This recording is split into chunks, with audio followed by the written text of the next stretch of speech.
My name is Freya. I am not young now. I'm 87. I have lived many years. I have seen many things. I have felt both joy and pain. Now I set off to see my son. It has been so long. The weight makes my heart tremble. The plane is ready. People chat. Some laugh. Some sit in silence. A voice says, "Please fasten your seatbelt." I listen. I obey. The plane starts to move. My heart beats fast with memories. I recall the last time I saw my son. He was young then. He had big hopes. He said, "Mom, I want to learn. I want a better life." I said, "Go, my son. Learn. Stay strong." Then he left. I did not see him again.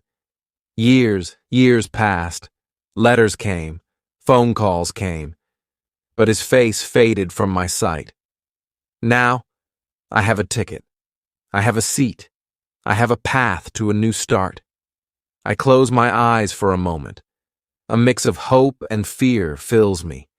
Then, a gentle voice whispers, "Come see me, Mom." My son calls from far away. I answer, "Yes, my son." It is time. A flight aide interrupts my thoughts. "Would you like a drink?" I open my eyes. I see her kind face. I say, "Just water, please." She gives me a small cup. I hold it tight. The plane is quiet. I hear soft whispers and steps. My mind drifts to the past. I remember my youth. Life was hard then. I worked every day. I helped my family. I had dreams that burned like a small flame. I waited for the right time. I wondered, did I choose right? Did I do enough? Those questions still haunt me. The plane glides along smoothly.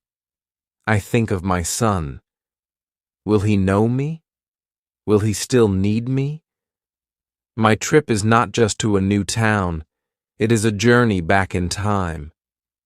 I was once a small girl. I had little in my life. My family had little. My father tilled the fields. My mother cooked and cleaned. I helped her. That was my whole world. I remember a day in my youth. I heard kids read with clear voices. I wanted those words for myself. I asked, "Dad, can I go to school?" He shook his head. "No, Freya, girls do not need school. Girls care for home." A spark of anger and hope burned inside me. I asked, "Why? Why can boys learn and not me?" That question lit a secret fire in my heart. At night, I listened to my brothers talk. They spoke of school and books.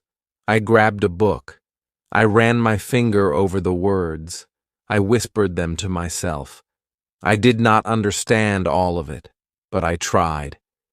My mother saw me, and she said, "Freya, sleep now." I pleaded, "I want to learn." She sighed, but did not stop me. The years turned. I learned, bit by bit. I copied words. I asked small questions. Some laughed and said, "You are just a girl." But I did not give in. I grew up. My father said, "It is time to wed." I did not want to wed. I wanted to work. I wanted to learn more. I said, "No, Dad, I want a new life." He was angry. I left home. I felt fear. I felt hope. I wanted more. I wanted a future. I had to show I could be more. I left with nothing but hope. I walked to the next town. I looked for work. People said, "You are a woman. What can you do?" I replied, "I work hard." A kind lady gave me a job in her small shop. She said, "You can clean. You can help the customers." I said, "Yes. Thank you." I worked from dawn until dusk. I listened to every word. I learned new words. I watched how people shopped. I saw how the lady kept the money safe. One day I asked, "Can you teach me to count money?" She smiled. "Yes, Freya. I will show you." I learned fast. I worked hard. Soon I was not just cleaning. I started to sell small things. I helped out more. People began to know me. They said, "Freya is smart.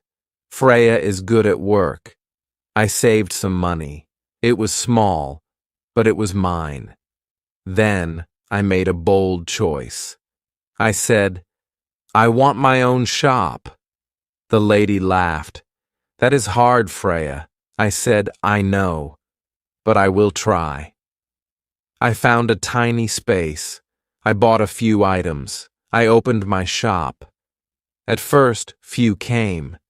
People whispered, "She is just a woman. She will fail."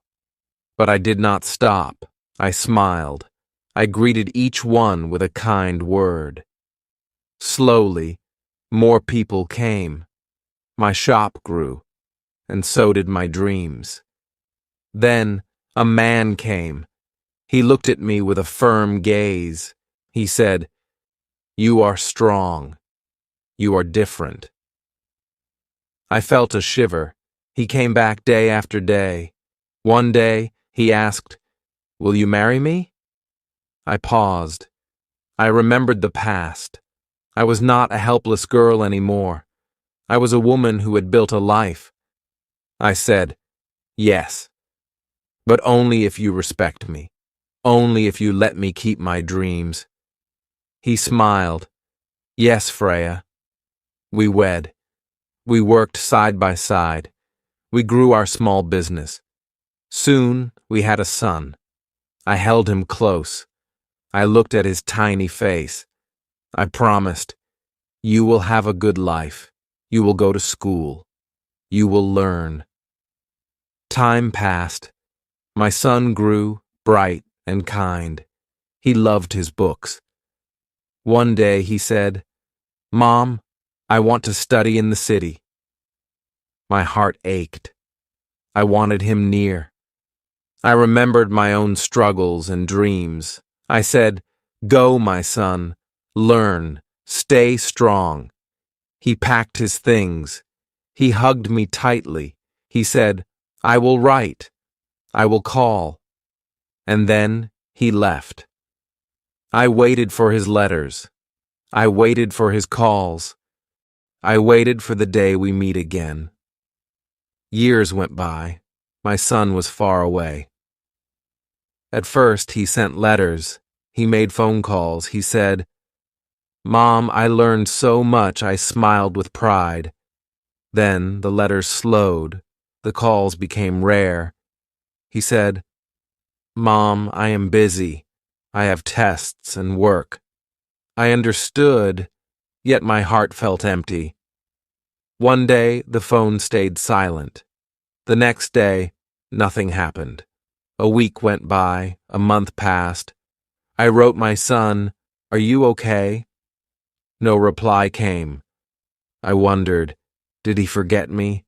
Did I send him too far? One dark night, I sat alone. The shop was closed. The house was still. I looked at his empty chair, and I felt a chill. I thought, maybe he does not need me now. Maybe I should have held him close. Then a letter came. My hands shook as I opened it. It said, "Mom, I miss you. I have a good job now. I want to see you. Please come." Tears filled my eyes. I touched the paper. My son had not forgotten me. He still wanted me near. But could I leave all I had built behind? I sat and thought for a long time. Then I chose to go. I bought a ticket. I packed a small bag. The day of my flight came. I stood at the airport. I had never flown before. All felt new and strange. I felt very small. A voice said, "Passengers, please board." I took a deep breath and stepped forward.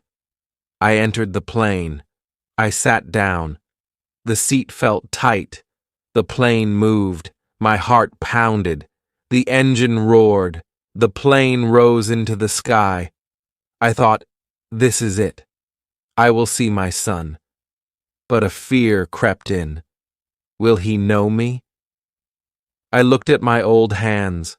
My hair was white. My face had lines. My son had been young when he left. Now, he was a man. Will he see me as his mom? Will he hug me like before? I closed my eyes. The memories came back. His small hand in mine. His soft request for a story. His laugh that once filled our home. Now, he was far away. He had his own life. What if he had changed? What if he no longer needed me? The plane flew on. I clutched the letter with his words, "Mom, I want to see you." But a dark thought whispered, what if he says that out of guilt? What if he does not really want me? The plane began to descend. My journey neared its end. My heart raced with one final doubt. Will my son welcome me, or will I be a stranger? The plane slowed. A voice said, "We will land soon." My hands grew cold. My heart pounded. I thought, this is it. I will see him. But fear held me tight. What if he is not there? What if he has changed his mind? The plane touched down. People rose. They grabbed their bags. I sat for a moment. I took one deep breath. I stood up. I walked slowly. I saw a sign. Exit. My steps felt heavy. I went into the airport. People waited. Some held signs. Some carried flowers. Some hugged their kin. I searched for my son. I looked left. I looked right. Nothing. My heart sank. Did he forget me? Did I come for nothing? I stood there, lost in thought. People passed by. No one looked my way. I felt alone. Then a soft voice said, "Excuse me, ma'am, are you Freya?" I turned. A young woman stood before me. Her face was kind. She held a phone in her hand. "Yes," I replied in a weak tone. She smiled and said, "Your son sent me." He could not come. He had an important meeting. He asked me to bring you to him. My heart broke a little. My son was not here. I traveled so far, and he was missing. I nodded. Okay? She took my bag and said, "Follow me." I walked with her in silence. We went outside. A car waited. She opened the door and said, "Please get in." I sat. The door closed. City lights flashed by. My heart was heavy. He did not come himself. He sent someone. I fought back tears. The car stopped. The woman smiled. "We are here." I looked up. A tall building stood before me. She opened its door. "Your son is waiting inside," she said softly. I took a deep breath and stepped out. I rode the lift up. The door opened. I saw him. There he stood in a suit. He looked older, taller, and strong, yet his face was still my son's face. I wanted to smile. I waited for him to speak first. He looked at me. His mouth opened, then closed. He stepped forward and said, "Mom, Mom, I'm so sorry." His voice broke. His eyes filled with tears. I did not know what to say. He came closer. He took my hands and held them tight. I felt both joy and sorrow. I was scared he might be mad. I looked at my grown son. He was not a boy anymore, but in that moment, he still held the spark of the little boy I once knew. I smiled and held his hands. "My son," I said, "I am here now." I knew then that he had not forgotten me. His grip was strong, but his hand shook. His eyes were wet with tears. I had not seen him cry since he was small. "Mom," he said softly, "I missed you." I looked at him and saw the little boy who once held my hand on his first day of school. The boy who ran to me when he was scared. Now he was a man with a suit, a job, and his own life. But in that moment, he was still my son. "I missed you too," I said in a calm, soft voice. He sighed. "I thought you would be mad. I thought you would feel left out." I shook my head. "I waited for you. I knew you worked hard. I knew you built your future." He closed his eyes for a moment.